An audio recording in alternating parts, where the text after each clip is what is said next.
Boa tarde, sou Renan Leta, tenho 28 anos, sou jornalista, como ela falou, fundador e CEO da Casa Favela, uma ONG que fica no Alto da Boa Vista.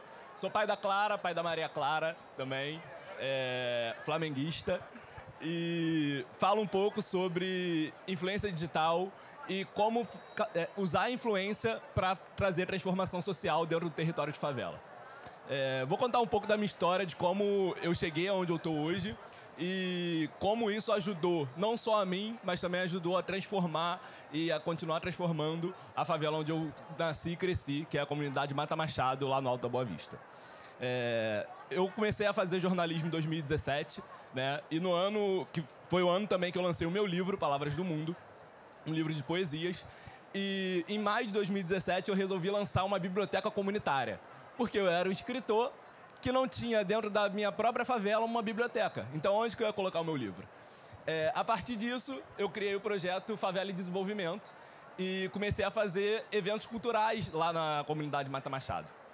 A essa altura, eu usava rede social ainda por hobby, não era algo profissional, mas já havia, né, já tinha uma influência territorial, já tinha influência no território, uma influência pessoal de transformação social.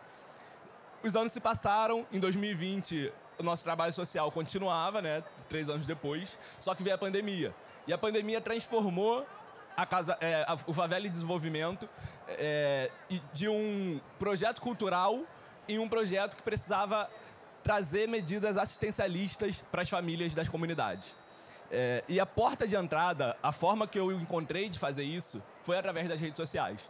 A gente estava dentro de casa, a gente não podia sair, e através da força das redes sociais, né, na época eu era repórter, estava como jornalista lá no Voz das Comunidades, né, um grande jornal comunitário aqui do Rio de Janeiro, e tinha um alcance muito grande. O Voz hoje é o maior jornal comunitário do Brasil. E eu comecei a usar esse alcance, essa visibilidade, para mostrar a realidade que estava acontecendo dentro da favela, né, dentro das favelas que a minha ONG, né, o meu projeto social, atuava. Com isso, em 2021, o Favela e Desenvolvimento foi crescendo ainda mais, virou uma instituição e lançamos a Casa Favela, que é um espaço de integração social que busca trazer formação, capacitação, cultura, lazer, esporte para crianças, jovens e adolescentes nas comunidades do Alto. Mas, Renan, você falou que usa a influência digital para trazer transformação social. Como? Então, dentro da minha carreira no jornalismo, né, por eu estar no Voz, por eu falar da favela, sobre a favela, né, de dentro da favela, de dentro para dentro, muitas pessoas começaram a me seguir, começaram a acompanhar o meu trabalho, porque a gente está acostumado a ver gente de fora, né, a grande mídia geralmente fala de fora, olhando de fora para dentro. Então, essa influência começou a surgir por causa do que a gente fala, o lugar de fala, né? E aí eu comecei a ver que eu conhecia alguém que tinha uma solução para um problema que tinha na minha comunidade. Então, eu comecei a conectar, através da minha rede social, divulgar o problema que existia na minha comunidade, para buscar uma solução para aquele problema fora da comunidade.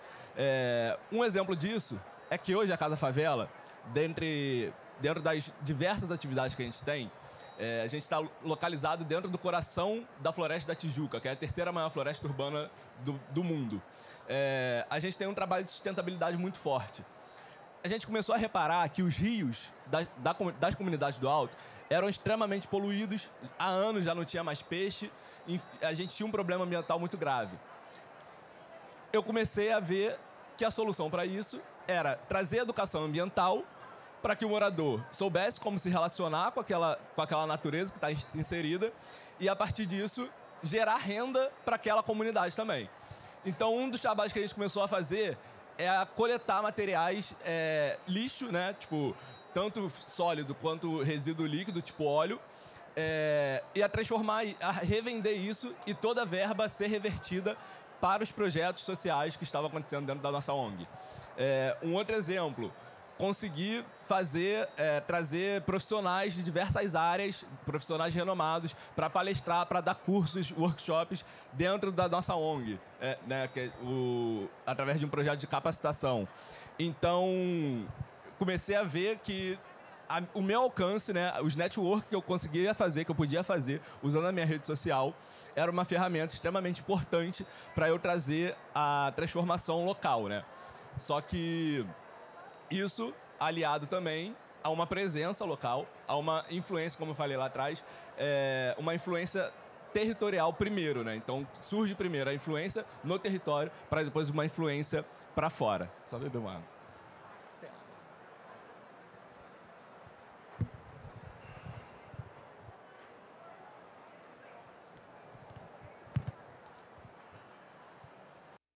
E aí, ao longo desses anos, né, a Casa Favela hoje tem um trabalho consolidado que já recebeu, ao longo de 2 anos de trabalho, mais de 5 mil visitas, né, mais de 5 mil pessoas que foram à Casa Favela. A gente tem mais de 3 mil acessos de crianças e jovens que foram até a Casa Favela para usar o computador, e são jovens que não têm computador em casa. E a gente conseguiu montar esse laboratório também por causa de conexões que eu fiz usando a rede social, né? Eu divulguei que a gente ia criar uma nova sede, né? A gente ia criar um espaço de integração social. E aí eu consegui uma parceria com uma empresa de tecnologia e a gente recebeu a doação de 8 computadores para montar um laboratório de informática que não tinha na nossa comunidade. Então foi mais um exemplo de como eu usei.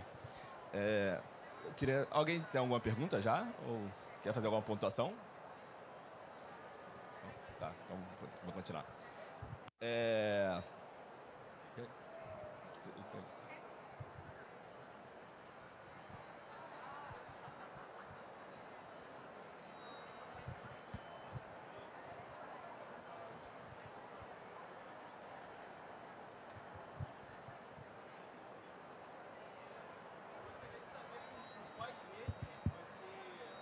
Quais redes foram usadas para divulgar essa campanha que vocês estavam construindo uma casa nova?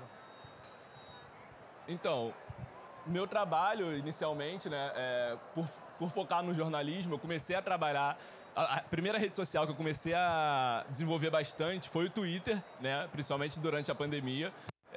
Porque é uma rede de acesso e de informação rápida, né? De troca de informação rápida. Então, eu comecei a fortalecer, a focar nessa rede.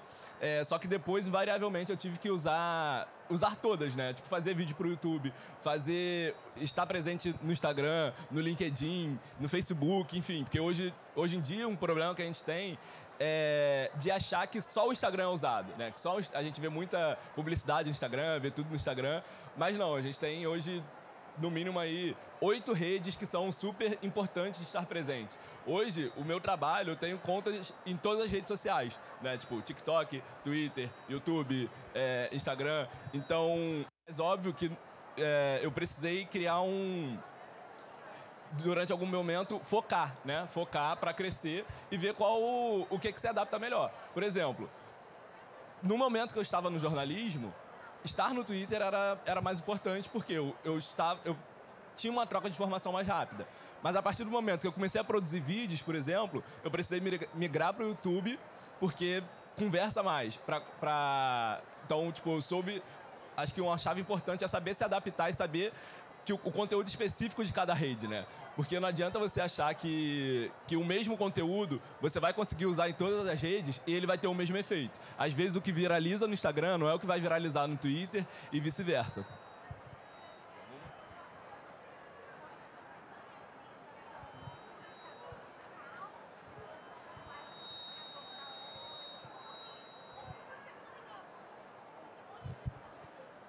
Então, em 2020, né, quando eu comecei a fortalecer mais as redes, comecei a focar de fato, a vislumbrar um gerenciamento e conseguir monetizar as redes, essa é a palavra, conseguir monetizar as redes, foi a primeira vez que eu vi que, de fato, minha rede social não era mais um uso por hobby, um uso pessoal. Eu comecei a tornar mais profissional as minhas redes, né? Hoje eu não vivo exclusivamente das redes sociais, eu tenho um trabalho também na área de gestão, Porém, eu fecho, é uma parte significativa da minha renda, os acordos que eu faço via rede social. Tanto para mim, quanto para a ONG. Né? Dentro da gestão da ONG, para gerar transformação social, a rede social hoje é um ponto muito importante para a captação de recursos. Eu diria que 80% dos recursos que entram na ONG entram via rede social. Seja por algum acordo, seja por divulgação de alguma campanha, né, de arrecadação. Então, a rede social hoje é responsável por cerca de 80% da verba da ONG e da minha vida pessoal, tipo, de uma parte significativa ainda, tanto por publicidade e acordos, parcerias.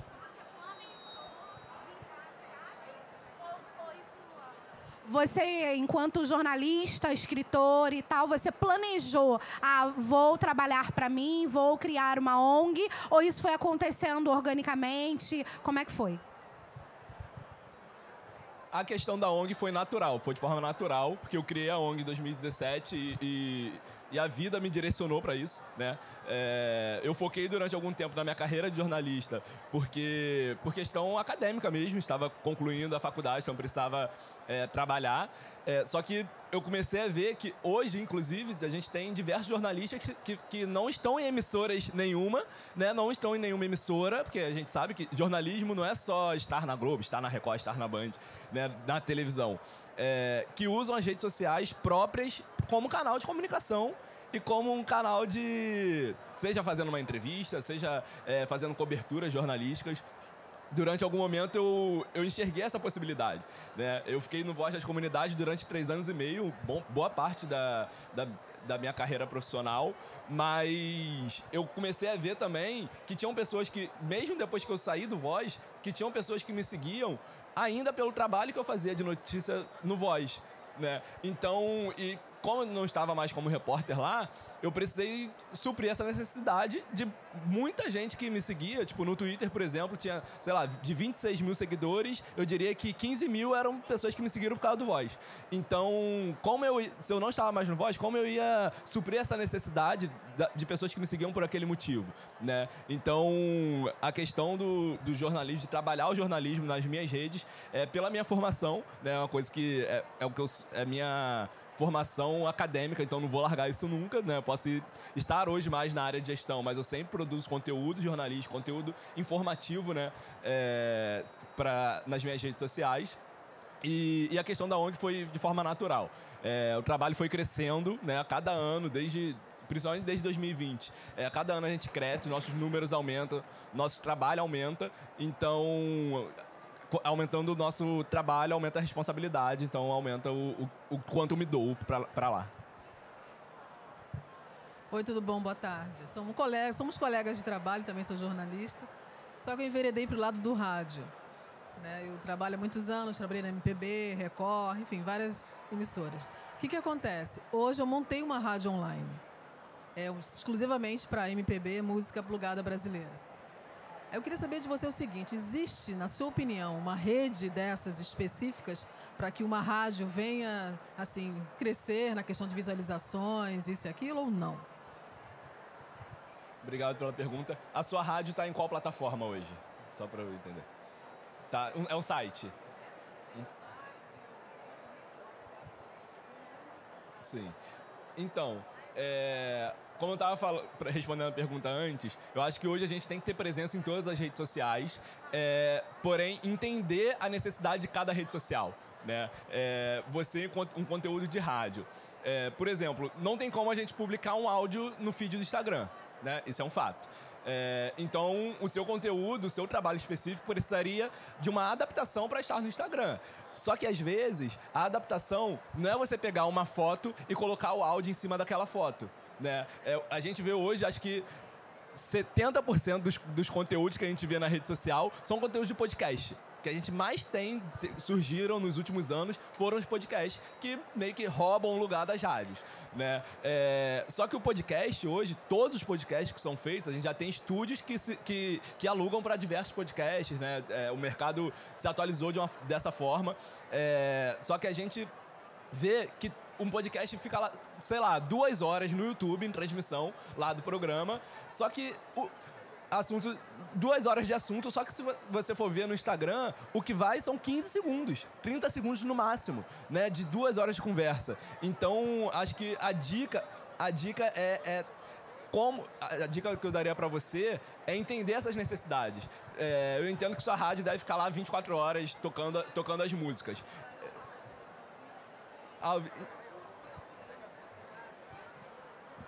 Quando eu criei a Música Plugada, eu procurei, assim, devido à minha experiência na MPB FM, eu procurei, assim, fazer o mais próximo de uma rádio ao vivo. Então, ela tem vinhetas, tem hora certa, tem tudo que eu posso, né, assim, aproximar de uma rádio realmente. E eu transmitia, né, no caso, né, ela de dentro de um estúdio mesmo. E nela, como eu te falei, eu procuro entrar no Instagram, botar, assim, conteúdo lá, no Facebook, enfim... O que eu posso, eu estou procurando utilizar essas redes. Mas eu queria saber se existia realmente alguma rede específica. Não. No geral, a estratégia é todas as redes. Porque acho que se você transformar, por exemplo, você ficar ao vivo 24 horas, mas se você pega um trecho, né, tipo, criar quadros para jogar em redes de áudio, né, de stream de áudio, tipo um Spotify, a gente tem várias redes, né, de Apple Podcast, enfim, de podcast, eu acho que pode ser uma solução, porque você vai botar, sei lá, 2 horas de programação ali no Spotify, e você vai falar, olha, a gente transmite todo dia ao vivo, 24 horas, no site tal. Então, acho que essa adaptação, né, tipo, saber se adaptar, acho que é a chave, porque realmente não tem como. A gente tem hoje, como eu falei, no mínimo aí 8 redes sociais que são extremamente usadas, né? E não adianta achar que replicar o conteúdo, tipo, vai fazer você viralizar em todas, né? Acho que é você entender a necessidade de cada rede mesmo. Sim. Uhum. Sim. É isso. Acho que é adaptá-lo para as mais diversas redes que você conseguir, né? Tipo, você conseguir jogar no Spotify, no TikTok, no YouTube, enfim. Acho que é isso. Alguma pergunta?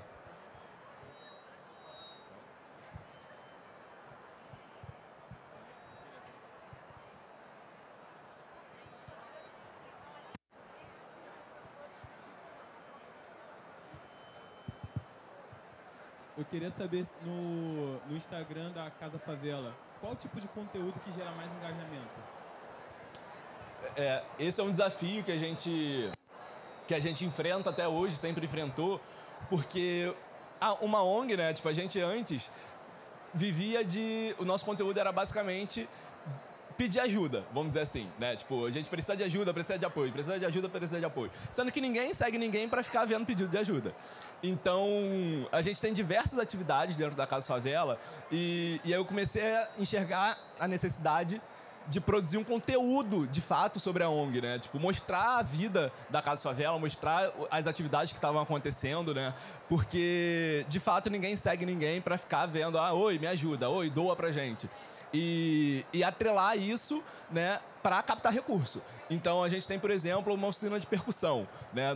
Nossa oficina de percussão tem uma bateria que foi campeã do carnaval esse ano. Então, eu uso essa bateria para gerar conteúdo sobre samba, por exemplo, e através desse conteúdo sobre samba, a gente vai pedir ajuda no final. Então, tipo, hoje eu gero um conteúdo sobre cada oficina, sobre cada ação nossa, né? Tipo, sustentabilidade é um tema que sempre que a gente posta, sempre que a gente cria um conteúdo, engaja bastante, né? Então, tipo, hoje eu enxerguei essa necessidade porque não adianta. Tipo, ninguém segue ninguém para ficar vendo pedido de ajuda.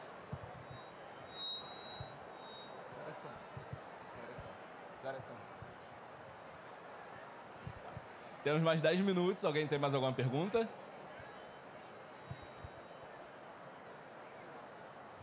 A galera também é tímida e eu falo a beça. Você, enquanto comunicador, enquanto influenciador, você já sofreu dificuldade de estar falando sobre favela ou de conseguir apoio, de repente, de um investidor, de um parceiro? Ou isso foi tranquilo ou facilitou? Então, a dificuldade de falar sobre favela não, porque eu sempre tive essa visão, inclusive o tema do meu TCC em jornalismo foi sobre o jornalismo comunitário, que é a favela falar pela favela, né? O que sempre me incomodou desde antes da faculdade era ver que a favela é sempre retratada por gente que não é da favela. Então, falar sobre a favela, falar da favela para a favela sempre foi uma facilidade e inclusive o diferencial do meu trabalho, porque eu nunca busquei olhar de fora para dentro, sim, de dentro para dentro, né? Falar a visão do morador para o morador. Então, só que isso também acaba limitando, né? Isso acaba limitando a nossa atuação, a minha atuação, né? Acabava limitando a minha atuação, porque quando eu tinha, por exemplo, alguma questão muito de fora da favela, meio que eu não tinha voz para falar sobre aquilo, por estar sempre focado naquele ambiente. Só que isso, por outro lado, eu fortaleci esse meu trabalho, mostrei, tipo, que a favela, né, tipo, diversos projetos sociais, diversas iniciativas empreendedoras dentro da favela, né, o empreendedorismo é muito forte dentro das favelas, enfim, então sempre busquei trazer esse lado positivo, né, essa visão sobre o que há de bom dentro das favelas, e isso acabou ajudando a trazer mais visibilidade. Trazer mais visibilidade, eu consegui fazer mais parcerias, conseguir gerar mais dinheiro.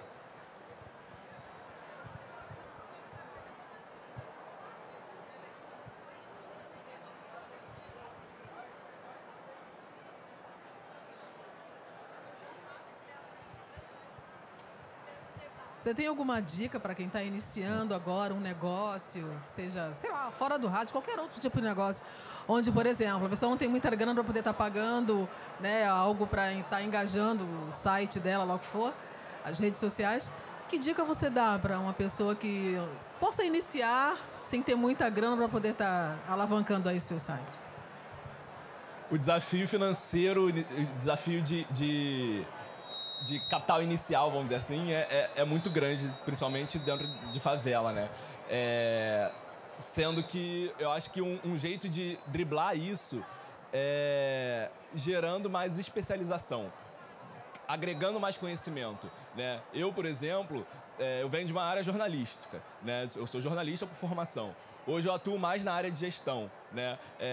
Gerir uma ONG é ainda mais difícil porque você tem que criar produtos, né? Você não tem, de fato, um produto, então você tem que criar produtos. Então, a dica que eu daria é, de fato, se capacitar mais. Eu comecei a fazer diversos cursos na área de gestão, comecei a procurar mais sobre empreendedorismo, de fato, né? Passar por consultorias, passar por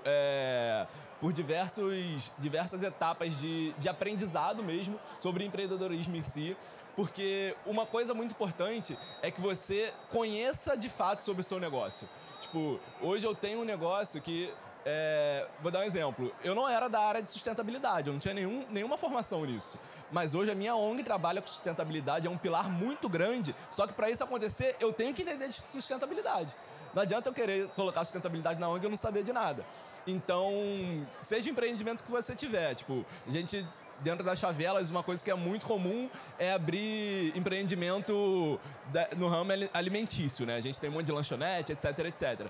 Só que muitas vezes, a pessoa sabe sobre fazer a comida, mas não sabe sobre gerir o negócio por trás da comida. Então, isso é um problema muito grande. Eu acho que aqui também, aproveitando para engajar a parceria, acho que o Sebrae é um grande parceiro, né? Como exemplo, a gente tem 8 cursos aqui gratuitos, mas usar essas ferramentas, né? Buscar esses cursos gratuitos. A gente tem uma infinidade de cursos gratuitos na internet disponível hoje. A gente tem hoje uma facilidade de acesso à informação muito grande com a internet. Então, a dica que eu daria é buscar, de fato, esse conhecimento, buscar se especializar na área, conhecer o máximo sobre a área que você quer empreender. Seja no ramo da beleza, no ramo da saúde, no ramo alimentício, no ramo da comunicação. Acho que você precisa conhecer, de fato, aquilo que você está vendendo, né, que você quer vender, para que o seu negócio prospere e agregar conhecimento também. Renan, e o Sebrae tem vários projetos de empreendedorismo social, né, dentro de favelas. Então, vale a pena ressaltar isso. Então, agora a gente vai para a nossa última pergunta aqui do nosso queridíssimo.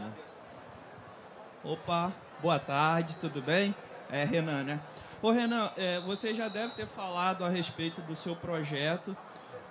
Eu gostaria de saber quais são as formas de captação de recursos, né? Uma vez que o terceiro setor ele não é uma venda pura e simples, ele precisa de pessoas que se engajem na causa.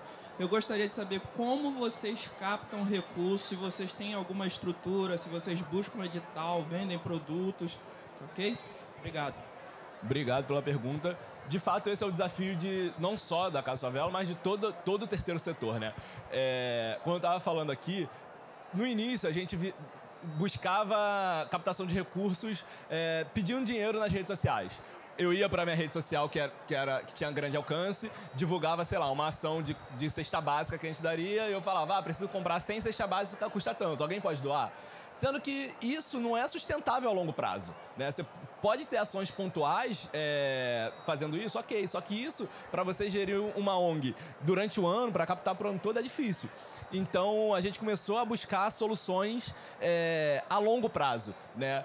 A gente tem um sistema de apadrinhamento, né? Onde de ter padrinhos fixos da ONG que doam mensalmente e ganham alguns benefícios com isso, né? A gente tem, por exemplo, a gente criou produtos, cordinha, coisas que são vendidos, mas não é um comércio. É assim, tipo, você ganha uma cordinha se você contribuir a partir de tantos reais, né? Então a gente começou a criar alguns itens que atraem esse recurso. A gente começou a procurar editais, né? Só que a procura de editais é um desafio também nas favelas, porque muitas vezes você precisa de uma documentação muito extensa, você precisa de um entendimento para escrever no edital, né, que muitas vezes falta esse conhecimento dentro da favela, aí que eu retorno, que você precisa buscar a especialização.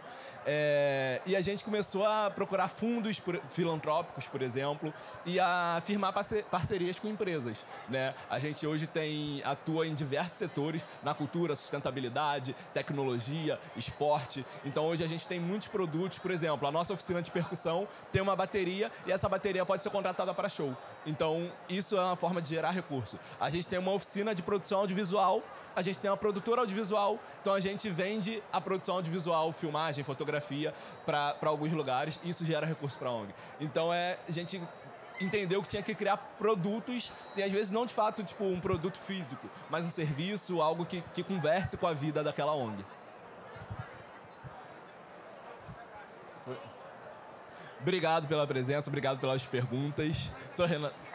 Eu sou Renan Leta, Renan Leta com 2 N's, R-E-N-N-A-N, Leta com um T só, em qualquer rede social, sigam lá. Sigam a Casa Favela também, é só jogar Casa Favela em qualquer rede social. E obrigado.